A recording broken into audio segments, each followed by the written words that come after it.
Businesses, kita lagi di segmen yang namanya Bronis, yaitu ngobrol bisnis. Ini bareng sama narasumber kita yang begitu luar biasa. Halo, Yes. Pak Haryanto Halim. Yes. Beliau pemilik atau founder dari Marimas Group ya, dan beliau seorang TikTokers juga, teman-teman. Boleh di follow TikToknya. Boleh. Pak Haryanto apa namanya, Pak Haryanto? Haryanto Marimas. Haryanto / Marimas ya. Oke. Underscore Marimas. Oke. Lalu juga seorang selebgram, teman-teman. Boleh juga di follow Instagramnya beliau. Dan beliau hari ini ingin sharing bersama dengan kita, bersama dengan GCI Central Java, untuk bagaimana kita membahas tentang leadership. Nah, membahas tentang menjadi seorang pemimpin yang baik dan yang benar itu seperti apa. Nah, kita ngobrol santai dulu aja nih, Pak Haryanto. Kabarnya gimana, Pak Haryanto? Kabarnya sehat. Sehat walafiat. Sehat walafiat. Menjelang bulan Ramadan. Wes. Biasanya saya puasa 3 hari loh. Oh gitu ya? Ikut saya. Ikut? Puasa tenan loh.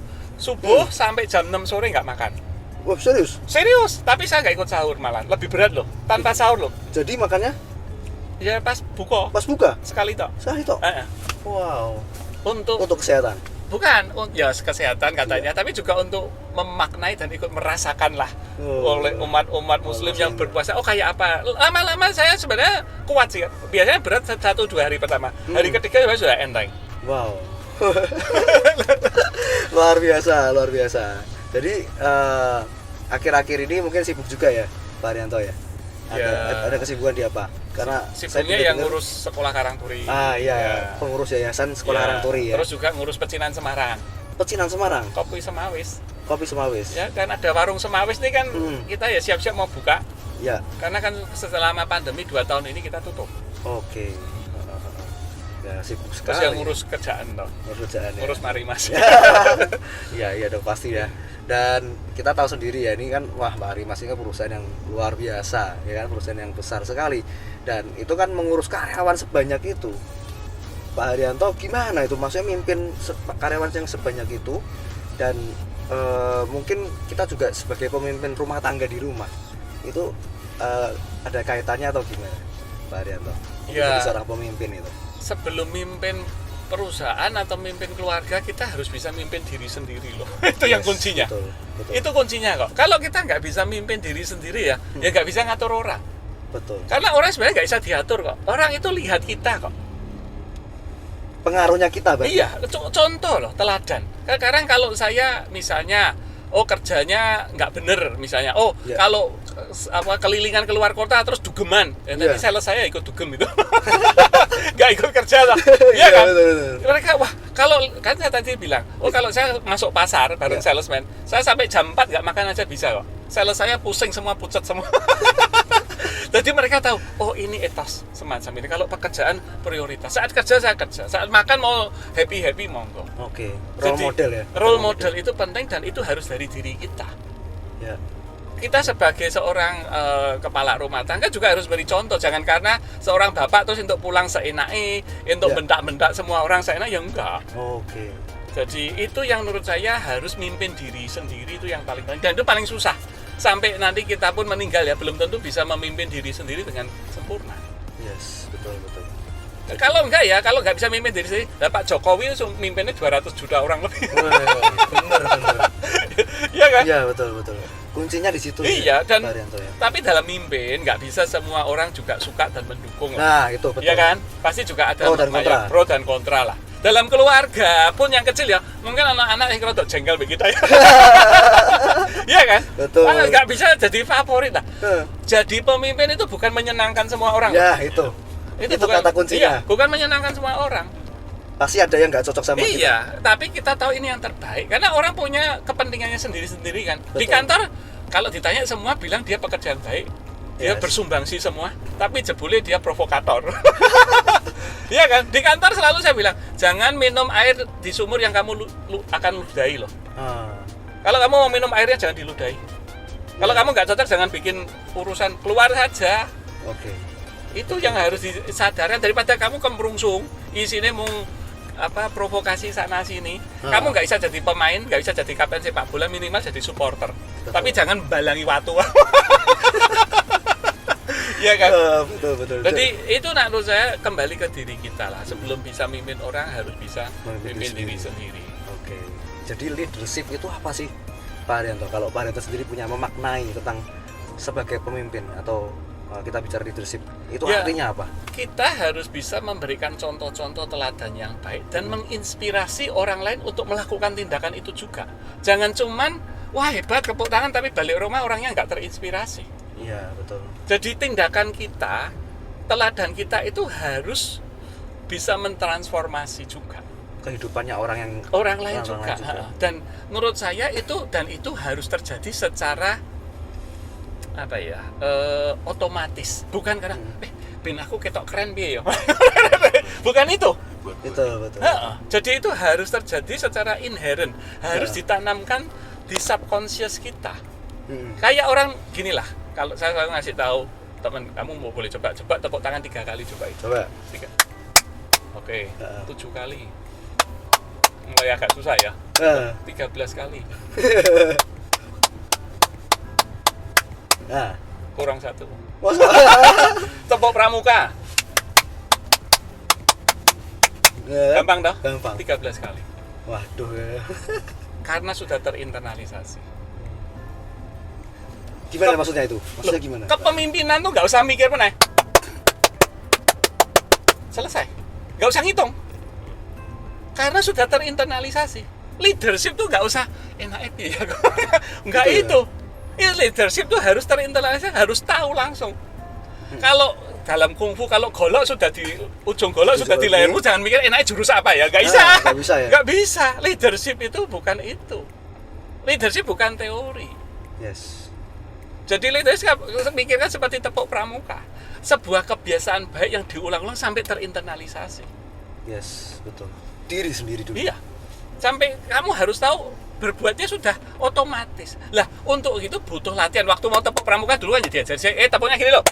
Lalu kan diajari saya. Ya, sampai betul. itu terinternalisasi. Oke. Berarti leadership bisa dipelajari juga di awal. Iya, sampai diulang-ulang dan dengan penuh kesadaran loh tapi. Oke. Dan nggak bisa cuman wah nanti dihafalkan, nggak bisa. Jadi misalnya leadership, kejujuran itu kadang perlu dihadapkan pada situasi. Betul.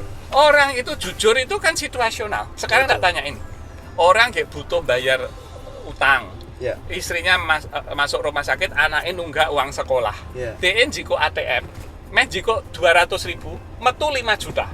Ya. Di ATM-nya tertulis 200.000, tapi uangnya 5 juta. Heeh. Apa yang terjadi dalam orang kebutuhan Nuno? Terima Iya, kasih terima Tuhan kau kasih jawab Tuhan. doaku. Padahal hukum di semua agama apa? Jujur. Jangan ambil yang bukan milikmu. Bukan hak kita. Betul. Sesederhana itu. Yes. Memang jujur kok gak jadi susah lah. Yes.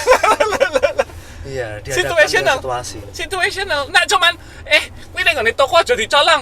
Itu kan hitam putih kabeh wong ngerti. Iya, Tapi yang kayak gitu. betul. Anda mau kresek dibuka. Wah, 200 juta. Nah, Lapor gak? nah itu. Nak lapor jojok iki duit narkoba. Aku malah di BAP mbek polisi. Urusannya dawa. Wes tak anteni 2 menit tak sing aku berarti mbekku. Iya, Situasional lagi. betul. Yes, betul. Orang kan kejujuran itu gak senaif itu. Betul. Bisa jadi sangat kompleks. kompleks ya.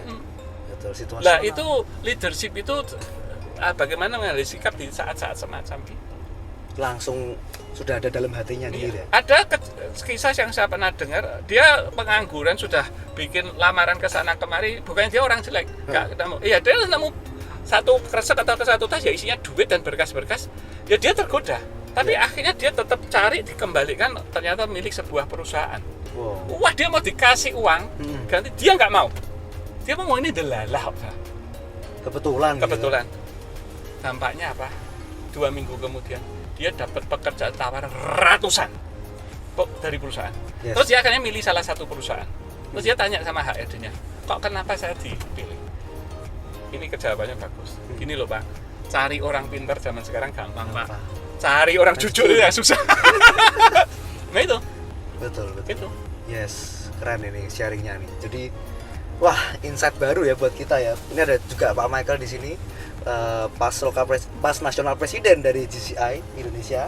Ya, nanti kita bisa ngobrol-ngobrol juga. Ini dengan juga Pak pengalaman Michael. pasti banyak. Ya, mau tanya-tanya juga nanti ya Pak Michael ya.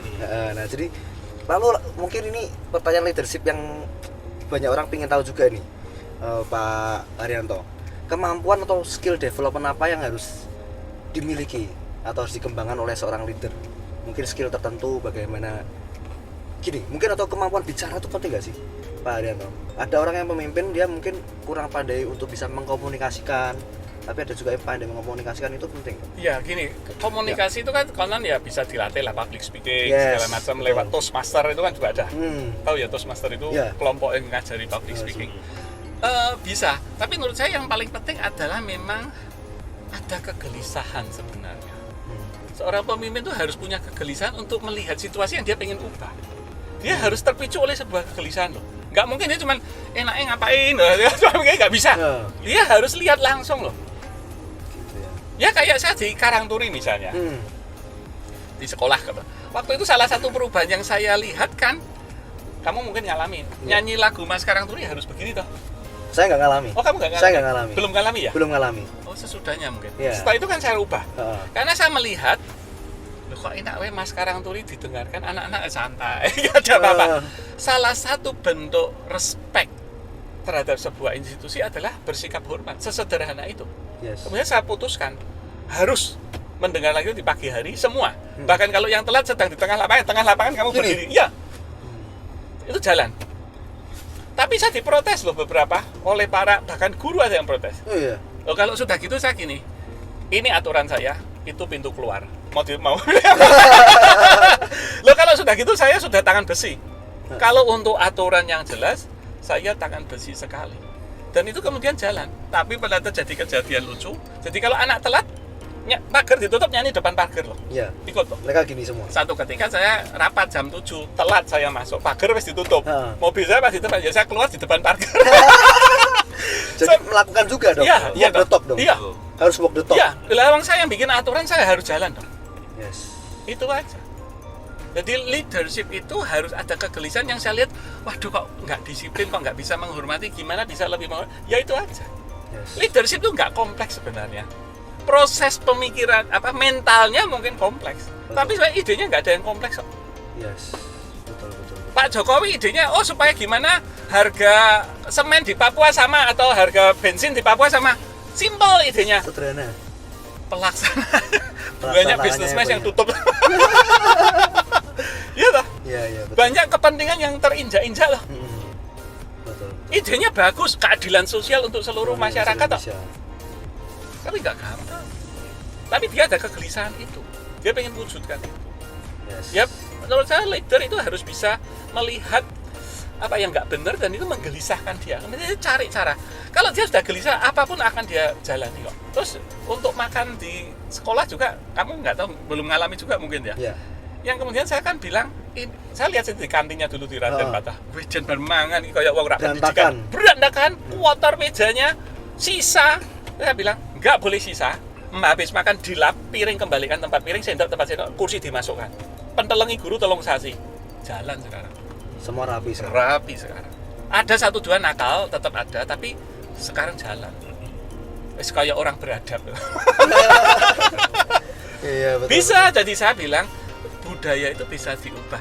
Kadang butuh pendekatan heart to heart, kadang butuh tangan besi. Kadang butuh keras. Nggak bisa nggak. Kadang juga butuh lembut. Lembut Ya. boleh. Tergantung ya, Tergantung situasional juga. situasional. Oke. Ini masuk insight-an yang sangat bagus banget ini. Jadi jangan takut kalau untuk kebaikan. Loh, saya di kantor pernah kok. Saya juga ngasih makan siang. Saya lihat ya dicek-cek gitu. Loh, apa kok dia? Nggak doyan ikannya nggak enak. Aku gitu. Pak, saya ternyata sudah kenyang. Loh, gimana? Ternyata manusia tidak bisa mengukur kapasitas perut dengan nafsu makan. Aku mau kasih tahu ya, kalau saya masih lihat sisa lagi, saya hentikan. Cut. Nggak usah makan. Uang kamu tuh di luar sana banyak orang yang nggak bisa makan kok. Betul. Salah satu, kamu mau makan aja berdoa. Berterima kasih pada Tuhan. Terus makanan kok sisakan. Itu kamu melecehkan Tuhan. Betul. Bentuk terima kasih pada Tuhan adalah menghabiskan makanan yang sudah di depan kamu.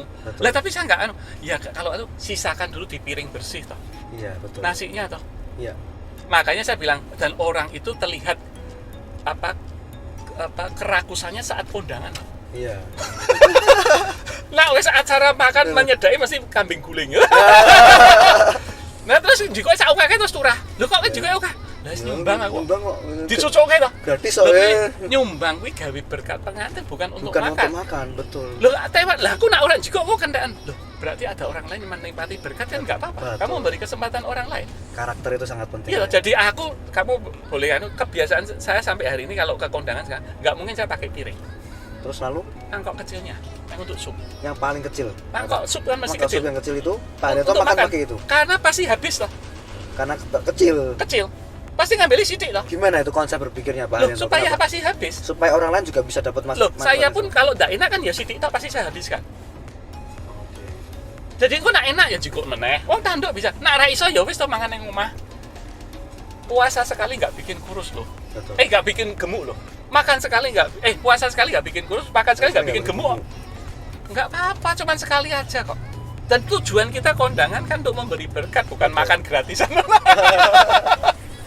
Jadi itu buat saya penting untuk saya ceritakan. Di perkumpulan Bun Hyantong di Pecinan, kita tiap hari Selasa bekerja sama dengan anak-anak Konghucu memberi makan kaum duafa. Namanya kantin kebajikan. Gratis, 100 apa 125 porsi dibagikan. Itu tukang becak ya orang-orang yang butuh makan siang itu dikasih. Betul. Saya sudah wanti-wanti, saya boleh tempat saya dipinjam oleh anak-anak muda itu satu syarat makan harus habis, kalau enggak boleh makan lagi. Saya bilang, saya keras sekali untuk itu. Saya enggak urusan kamu duafa atau enggak, tapi kamu harus menghargai. Bentuk menghargai ya begini. Kaum duafa jangan sampai berlindung di balik keduafaan terus boleh saenake. Enggak bisa. Kamu juga punya nilai-nilai yang harus dijaga. Bahkan saya sediakan kotak. Mau masukkan 100 rupiah nggak apa-apa, 500 nggak apa-apa. Orang duafa harus sekali-kali merasakan tangan di atas. Ya. Jangan selalu tangan di bawah, itu jelek. Betul. Terus mereka pun yang ketoki iso kon ngewangi kon ngangkuti kursi, kon nyuci piring nang dapur gak apa-apa. Membuat mereka saya ternyata bermanfaat. Penting, mereka penting ya. Bermanfaat. Itu penting. Memberikan mereka harkat dan martabat sebagai manusia. Betul. Duafa itu kan cuma kondisi ekonomi. Ya. Tapi nilai manusia itu nggak boleh dihilangkan. Nggak boleh dihilangkan. Itu harkat dan martabat. Yes. Nah, buat saya itu penting kayak gitu-gitu. Oke. Wah, ini value yang luar biasa ini dari Pak Haryanto pada hari ini. Wah, saya tuh jadi apa ya? Dapat satu semangat baru ini. Ya, untuk bagaimana kita leadership itu dimulai dari diri sendiri, lalu hal-hal kecil tadi yang seperti kita kalau kondangan, Pak Haryanto. Nah itu nggak sampai terpikir di saya, karena kalau teman-teman saya Pak Haryanto, wah itu kalau bisa ada yang dibawa pulang kok gitu kan, ya kan? Ada dibawa pulang, kalau dimakan nggak apa-apa sih. Iya betul, cuman maksudnya bagaimana dia mementingkan orang lain, itu yang nggak ada gitu. Jadi hari ini kita belajar banyak, lalu juga ini kita kedatangan tamu juga dari Pas Nasional Presiden GCI Indonesia, Mr. Michael Sanjaya. Dan hari ini Bro Michael juga mungkin mau ngobrol juga nih sama Pak Haryanto ya tentang mungkin organisasi atau komunitas itu penting atau gimana, boleh sharing kan Pak Michael? Saya mau nanya nih Pak Har, kan banyak posisi sebagai pengurus gitu ya di beberapa yayasan atau organisasi gitu Pak. Gimana sih Pak caranya manage orang-orang itu, kan kadang kita dari berbagai background, ada berbagai perbedaan antara ras, agama, style, dan kadang ada orang yang keras, ada yang orang smooth. Nah, bagaimana cara memanage itu Pak? Betul itu. Caranya kan untuk mempersatukan mereka atau dealing sama orang-orang yang berbeda-beda itu Pak? Ya, menurut saya di organisasi itu kita harus memberi setiap orang kesempatan bahwa mereka eksis, itu penting sekali. Kalau kita sebagai ketua pun kita bukan yang tampil, kalau saya selalu. Kita tuh malah harus paling belakang loh. Memberi panggung orang. Kalau bisa memberi panggung yang lain untuk tampil. Kalau sebagai ketua lo ya. Itu aja. Jadi jangan sampai kita malah pengen loh. Sampai hari ini pun sebenarnya saya akan di beberapa organisasi yang undang aku diganti, karena buat saya penting. Regenerasi sangat penting sekali.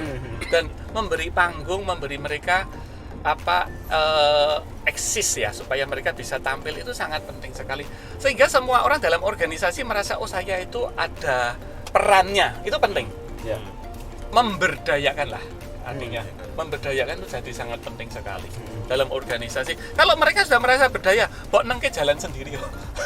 Iya ya. Iya kan? Betul. Iya kan, kita kan cuma mengarahkan aja nilai-nilainya supaya nggak sampai meleset.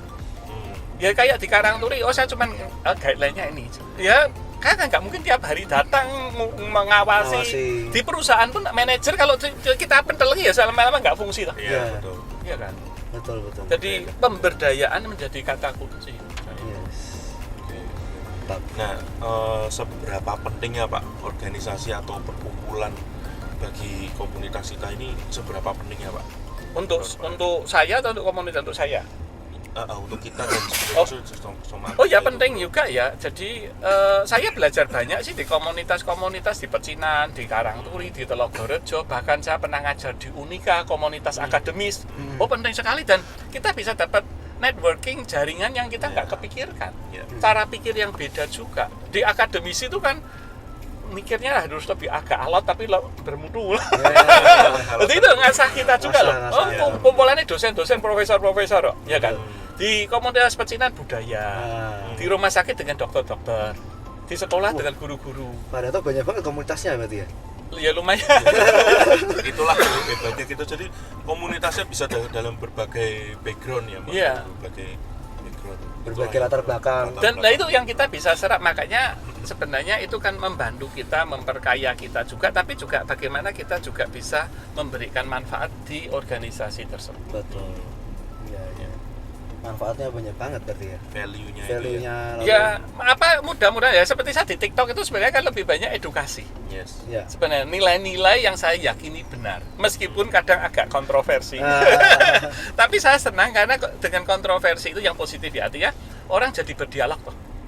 Saya juga nggak senang orang yes man, pembiaran, ngomong yang aman-aman saja lah, ngomong soal kuliner saja, nggak usah ngurus itu. Oh ya memang kalau hebatnya di saya kuliner ya nggak jago-jago amat kok. Tapi saya kalau soal values, nilai-nilai, saya bisa ngajak orang berdiskusi. Iya kan? Jadi menurut saya, misalnya keberagaman menurut saya jadi penting sekali ya di Indonesia saat ini. Betul. Iya kan? Betapa banyak orang atas nama agama, atas nama etnis terus melakukan klaim absolut. Iya. Buat saya kan yang paling benar gitu. Iya kan? Yang salah kan? Iya. Jadi saya misalnya waktu kemarin sempat ke Jombang waktu diajak perayaan Cap Gumek di sebuah kelenteng. Besok paginya saya ziarah ke makam Gus Dur di Tebu Ireng. Dan saya betul-betul kagum dan saya betul-betul appreciate. Wah, Gus Dur sudah sedo, sudah nggak ada, yang datang tuh ratusan bis. Sudah meninggal, masih memberi manfaat. Aku memang luar biasa sekali. Sampai saya bikinkan videonya, sampai saya, wah, saya bilang, lah ini kemudian melahirkan ide. Nanti ini mudah-mudahan April, Tionghoa kan cengbingan, cengbing kubur. Saya akan ngajak teman-teman di Semarang untuk cengbingan Gus Dur loh. Tak ajak ke Tebu Ireng. Saya bilang lah Gus Dur diakui Bapak Tionghoa Indonesia. Betul lah?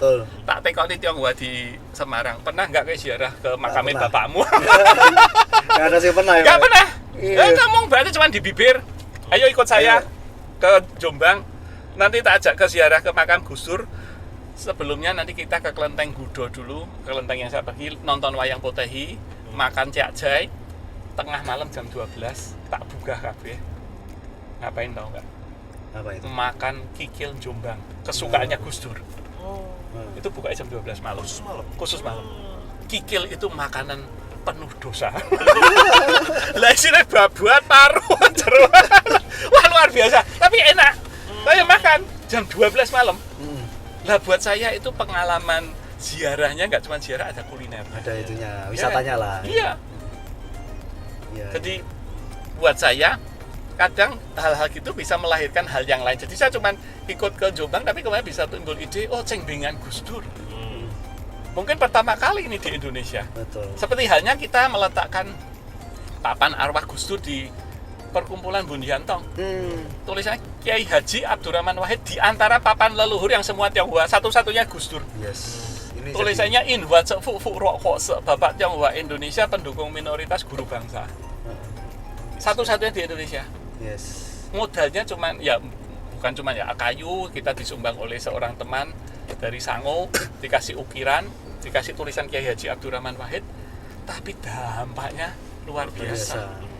Saya tak bikin TikTok, bahwa saya meletakkan menghormati Gus Dur sebagai Bapak Tionghoa Indonesia. Yang respon itu pondok pesantren dari Jember, Madura, Kalimantan mengucapkan terima kasih. Terima kasih etnis Tionghoa telah menghormati guru kami Kiai Haji Abdurrahman Wahid.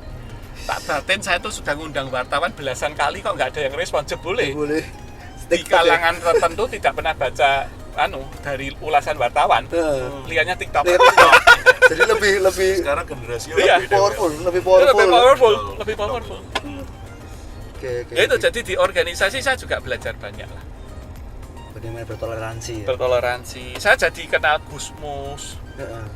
Jadi luar biasa. Kebab waktu mau naruh papan arwahnya Gus Dur, Bu Sinta Nuriyah, kita nemui Bu Sinta Nuriyah langsung loh. Minta izin loh, boleh nggak? Oh boleh. Terus tapi tolong temui Gusmus, itu sahabat keluarga, minta masukan. Kita ke Rembang bawa prototipnya Sinci itu papan arwah itu. Atasnya kita kasih belenduk masjid, pikirnya kan Muslim. Sampai di Rembang Gusmus ngendika ngomong, Gus Dur itu orang yang suka berbau Indonesia yang lokal. Jangan belenduk ini kan dari Arab. Gini aja, kasih bentuk susun 3 kayak Masjid Agung Demak. Susunnya 3 atapnya. Iman, Ihsan, Islam. Oh sampai tak hafal gitu. Jadi itu sekarang khas sekali persis di Masjid Agung Demak. Iya, oke. Keren ini. Nah, tanpa di komunitas saya nggak mungkin. Nggak mungkin bisa kayak gitu. Jadi kita punya wawasan pasti lebih jauh berpikir lebih ke depan ya. Itu networking ya Pak ya. Networking itu sangat terbuka sekali ya. Oh iya, dan memang menurut saya sebagai pengusaha kita kan juga harus begitu. Harus terbuka, harus bisa menerima ide. Nah ini kan dilatih di komunitas, di perkumpulan, di organisasi juga. Yang berbeda-beda budaya. Ya tadi benar, organisasi kan ada wong sing watake ini A, B, C, D, ya kan.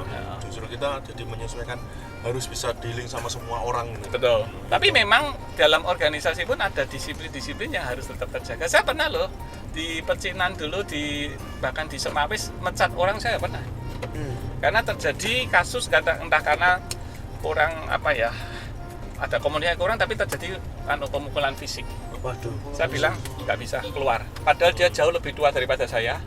Dia seorang pengurus di lingkungan juga. Tapi saya bilang nggak bisa. Kalau saya jadi ketua, saya nggak bisa mentoleransi. Jadi saya juga tetap ada batasan-batasan lah. Ada toleransi, ada kompromi, tapi juga ada ketegasan harus tetap ada. Ya, betul. Itu yang penting banget. Butuh bijaksana. Ya, Pak ya. Tegas terus wong ya ora kuat. Iya. Seneni ya nggak bisa, tapi halus terus ya. Tetap harus ada ketegasan. Oke. Mantap ya. Lalu juga ya ini teman-teman juga mungkin di sini yang lagi bingung gitu ya, teman-teman mau gabung komunitas atau organisasi. Nah ini kebetulan kita juga ada di sini kan. JCI ini, ini bagus ini, anak-anak muda tuh ini. Ya anak-anak muda, Junior Chamber Internasional. Jadi kita komunitas kepemudaan, ya organisasi kepemudaan, di mana kita bisa networking, bisa bicara leadership, bisa bicara tentang networking juga, ngobrol bisnis dan mengembangkan diri itu penting ya, individual ya, dimana kita bisa mengembangkan diri kita jauh lebih baik. Nah tadi juga dapat informasi dan insight dari Pak Haryanto bahwa ya organisasi inilah yang bisa membuka pikiran kita jauh lebih maju ke depan. Saya kalau muda mungkin ya ikut loh. Loh ngomong-ngomong kan masih muda nih Pak Haryanto. Nggak boleh toh JCI junior tuh batasnya usia berapa? 18 sampai 40 Pak. 18 sampai 40. Lah ya. 18 sampai 40 tahun. Saya sudah 85 kok. Anaknya Pak. Nanti ya betul, nanti dengan seperti ini kita belajar banyak juga teman-teman di sini yang nonton YouTube channel JCI Central Java, bahwa ya semasa muda kita kalau kita belajar untuk menjadi seorang pemimpin ya, kita berkembang jadi maju sebagai seorang pemimpin seperti Pak Haryanto dan seperti Pak Michael juga di sini. Nah, mereka berdua ini orang yang sangat luar biasa, mereka sangat humble, mau bagi ilmu juga pada hari ini, dan sharingnya begitu sederhana, simpel, tapi seringkali kita nih lupa gitu. Seringkali kita nggak sadar dan nggak mudah melakukannya gitu loh. Nah, hari ini kita tersadarkan dan kita belajar banyak, dan semoga kedepannya ya kita bisa ngobrol-ngobrol lagi dengan Pak Haryanto ya. Kedepannya dengan mungkin boleh dikasih pesan buat teman-teman ini yang penting Pak Haryanto. sebelum kita tutup acaranya, boleh pesan untuk anak muda yang mereka ini lagi bahkan mungkin galau gitu ya kalau bicara sekarang ya, kalau kata-kata sekarang lagi galau dengan masa depan, apalagi ngomong pemimpin, pentingnya berkomunitas gitu ya. pentingnya komunitas, ternyata itu membentuk hidup mereka nggak sebetulnya? Atau Pak Haryanto dulu juga waktu muda berkomunitas apa enggak gitu? Saya kan ketua OSIS. Waktu SMA saya ketua OSIS. Dan ternyata itu luar biasa berkatnya. Saya dapatnya jodoh juga di Karangturi. Jadi ya, pentingnya komunitas harus jadi jodoh ketua ya? OSIS loh. Ketua OSIS punya otoritas.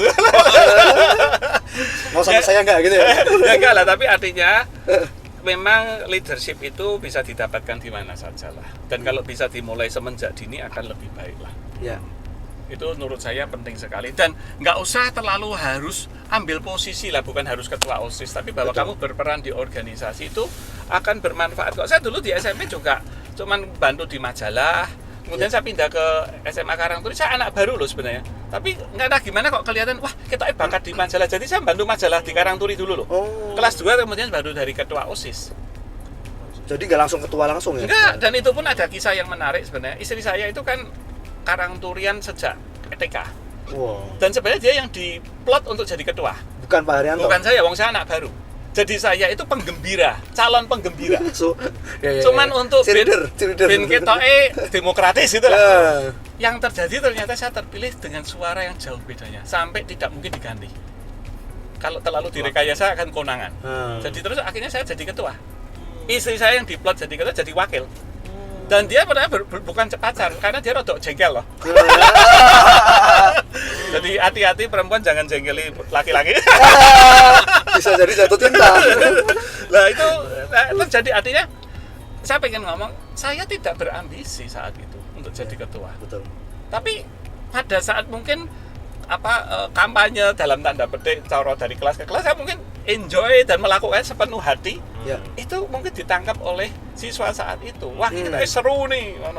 Jadi maksud saya jadi pemimpin itu kata bukannya harus terus ambisius gitu. Iya.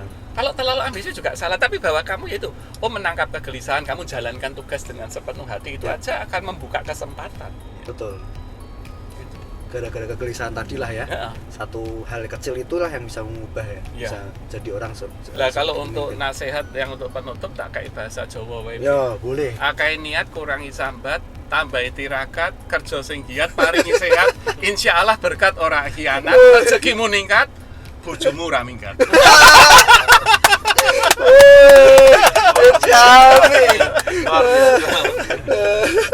Benar-benar Pak, ini nggak tahu bahasa Jawa nih, apa itu bahasa Indonesianya itu? Kira-kira? Akai niat, perbanyak niat. Perbanyak usaha. Kurangi sambat, kurangi keluhan. Tambahi tirakat, tambahi doa. Ya kan? Paringi sehat, berilah kesehatan. Insya Allah berkat meningkat toh. Berkat orang khianat toh. Ya. Rezekimu meningkat. Ya. Istri kamu nggak minggat. Istri ya kemana-mana. Oke, teman-teman luar biasa hari ini. Thank you Pak Haryanto untuk sharingnya pada hari ini. Terima kasih untuk sharingnya dari teman-teman. Ya, mungkin kita sampai di sini. Nanti kita kalau ada mungkin di tema lain atau kesempatan lain kita bisa ngobrol lagi dengan Pak Haryanto yang begitu seru dan ini gaul banget gitu ya ternyata ya. Bahasanya lucu-lucu gitu ya. Nah, ini satu hal yang menarik juga. Semoga teman-teman bisa jadi inspirasi buat teman-teman semua, terutama JCS di sini, dan sukses untuk kita semua. Thank you, dan jangan lupa subscribe channel ini, ya aktifkan loncengnya, dan sukses untuk semuanya. Thank you, bye bye.